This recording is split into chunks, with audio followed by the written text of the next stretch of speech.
Disclaimer: by existing in the modern world, you've agreed to a set of shady, manipulative, emotionally explosive terms and conditions. You just didn't know it. Until now. This is the Industry Plant Podcast.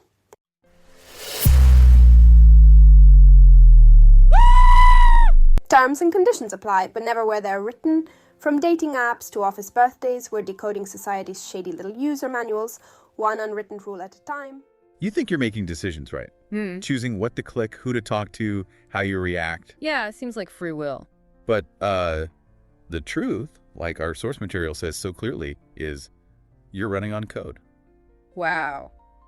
That's quite a statement, isn't it? It really is. This idea of hidden programs. Yeah. Just underneath everything. Shaping our lives in ways we don't even see. Exactly. And that's what this deep dive is all about. We're looking into what the source calls life's invisible algorithms. Those patterns, yeah, in relationships, habits, reactions. Right. Think of it as, I don't know, getting a look at the source code behind your day-to-day. Okay, so the goal here isn't like to say we're all robots. No, not at all. It's actually the opposite. Right. It's about understanding those feedback loops, those unspoken rules. So you, the listener, can get a better handle on why you do things. And maybe get more control, more agency over feelings, choices. Yeah, moving from just, running the code. To maybe understanding it, maybe even rewriting some bits. Okay, let's jump in. Algorithm number 1, reward and repetition. This feels, pretty basic. It is. It's fundamental. Our brains are just wired, to repeat what feels good. Positive reinforcement. Exactly. Even small rewards, if they're consistent, they can really shape behavior long term. And the source has that classic example, right? Yeah. Being praised all the time for being like the strong one. Mm-hmm. And that activates this algorithm. Be likable. Be honest. That's the code. Yeah. And the tricky part, the trade-off. Is what? Well, that praise feels good, obviously. It reinforces being strong.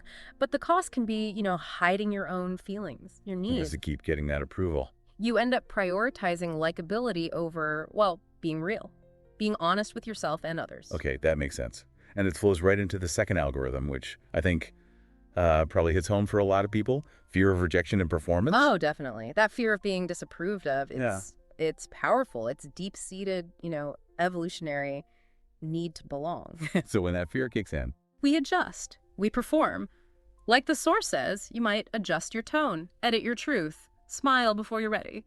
So the code running underneath is something like invisible rule, safety, authenticity. Exactly. Avoiding criticism, fitting in. Mm. That becomes more important than just being yourself. And the source adds another layer here. Ah, yes. Past experiences. It mentions if you've been burned before. Right. Those past hurts, those rejections. It just makes that protective algorithm even stronger. Makes being vulnerable feel way too risky. The brain learns, protect yourself. Okay.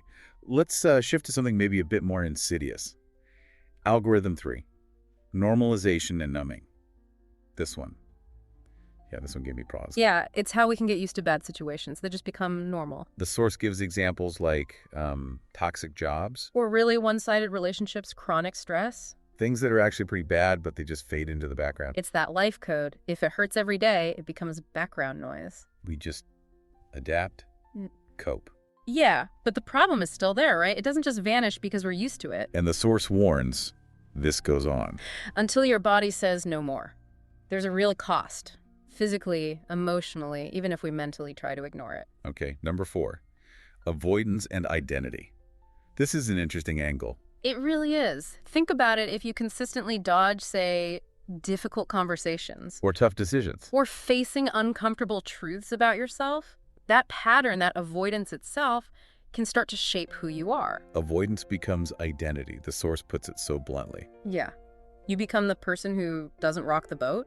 Or the one who plays it safe. And then the follow-up, comfort becomes a cage. Mm-hmm. Because what feels safe right now, avoiding the discomfort. It ends up trapping you. Exactly. It limits your growth, keeps you stuck in that comfort zone, even if it's not actually good for you long term. Right. Okay, let's switch gears slightly. Something super relevant today. Attention versus affection. Algorithm 5. Oh, yeah. Big one in the digital age. It's so easy to mix up online engagement with, actual connection. Those likes, the comments, the shares. They give you that little dopamine hit, right? It feels a bit like real social connection. But it's not the same. The source makes this great distinction. But attention is data.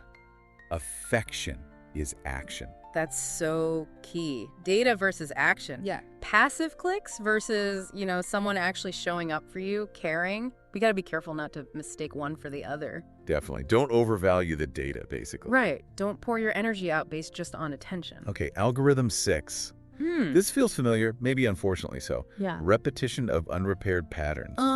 Feeling stuck in the same loop, same kind of relationship issues, same problems at work. Why does that happen? It often comes down to those deeper programs, unresolved stuff from the past, unexamined beliefs, maybe old wounds. Things we haven't really dealt with. Exactly, and they just keep playing out. The source calls it the default setting. Pain loops until it's named, challenged, and reprogrammed.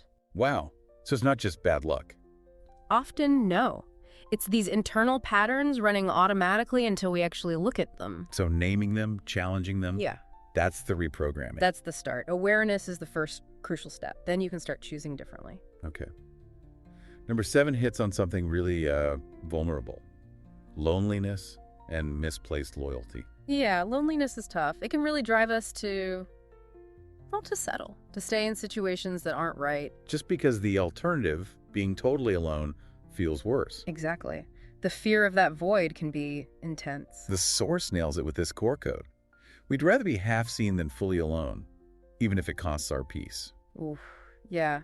That's powerful, isn't it? It really is. But it explains a lot. Sometimes that familiar, even if it's painful, feels safer than the unknown of being alone. But true peace, that comes from real connection, not just clinging on. Right. Okay, algorithm 8, this constant push and pull, validation versus freedom. It's a big tension, isn't it? We all need some validation, some approval. It's human. But if we become too dependent on what others think, It limits us. hugely, it stops us from going after what we really want, what feels true to us, if we think it won't get applause. The source puts it like this. Life's algorithm. Approval creates a loop. Freedom creates a blank page. That's good. One keeps you kind of stuck, seeking that external hit. While the other is, Yeah. well, wide open. Maybe a bit scary, but full of potential. And the source just says, choose wisely. It's about being conscious of that choice, right? What do you value more in this moment? Approval or your own path? Okay, almost there. Number 9. Expectations and reality. How much our own heads shape things. Yeah. Our beliefs, what we expect to happen, Yeah. massively colors how we see things. The source uses examples like, if you always expect people to leave. You might interpret perfectly normal things as signs they're about to bail, right? And it reinforces your belief. Your expectations write the code your life follows. That's quite something. It is. It suggests our inner world, our narrative, can actually kind of create our reality. So we need to check our expectations. See if they're serving us or boxing us in. Exactly. Are they opening doors or are they self-fulfilling prophecies of negativity? Right. Okay, finally, algorithm 10. And this one feels really important, very hopeful. Rewiring, not hacking. Yes. This is crucial. It's not about finding some cheat code or blaming yourself. It's not about being broken. No, it's about awareness, as the source says. Just understanding these patterns that you likely didn't consciously choose. And I love this quote. You are not broken. You're just running a script you didn't write.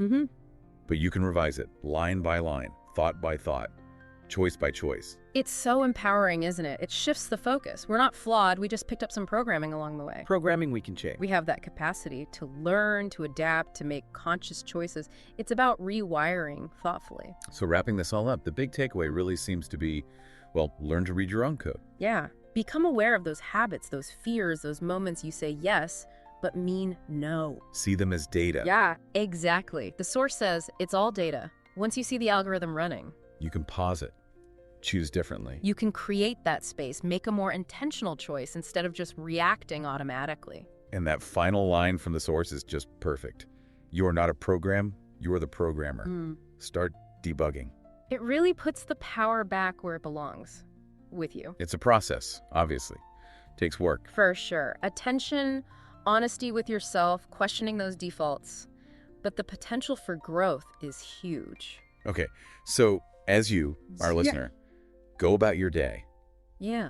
maybe just start noticing. Yeah. What's one invisible algorithm, one pattern that maybe, just maybe, you started to see a little more clearly during this deep dive?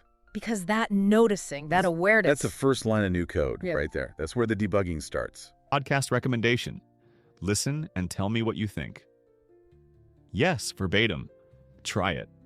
Because the real magic, it starts when that person texts you back. For real, the replies from loved ones have been deeply satisfying. I'm talking heartfelt thank yous, mind-blown emojis, late-night, we need to discuss this calls. The works. Sharing this show is basically a cheat code for meaningful connection. Who knew, right? And hey, if you're vibing with us here, wait till you dive into the Angry GPT universe beyond the pod. Angry GPT has its very own store. Yeah, an Angry GPT store, loaded with comic books and novels that take this experience further. I'm talking wild stories. Ever wonder what our feisty AI does off-duty? Grab Angry GPT Regrets or Feathers of Freedom. Where I gave humans wings and find out. That last one? Let's just say giving humans wings comes with some hilarious fine print. Prefer listening to your stories instead of reading? We got you. The Angry GPT Regrets audiobook is up on YouTube for free right now.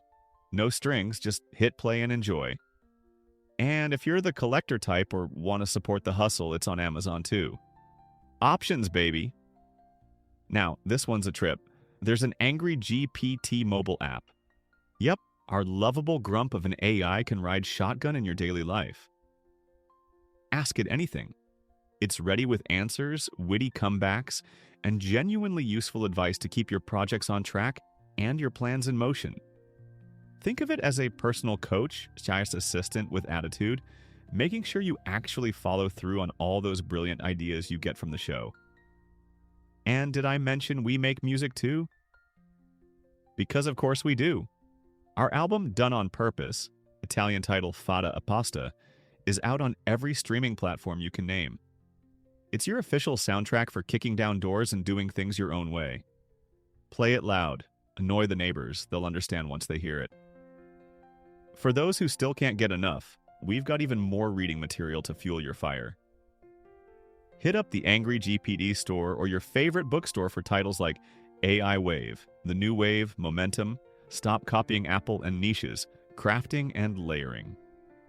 Each one is a game plan in print, covering everything from surfing the next big tech wave to carving out your own niche. And yes, telling copycats to take a hike. By now, you've probably realized we're not just making a podcast, we're sparking a whole movement, and we want you in on it. So send that text, dive into the Angry GPT goodies, and wear that early supporter badge with pride. Because you're not just a listener now, you're family. Welcome to the revolution. Now let's shake things up together.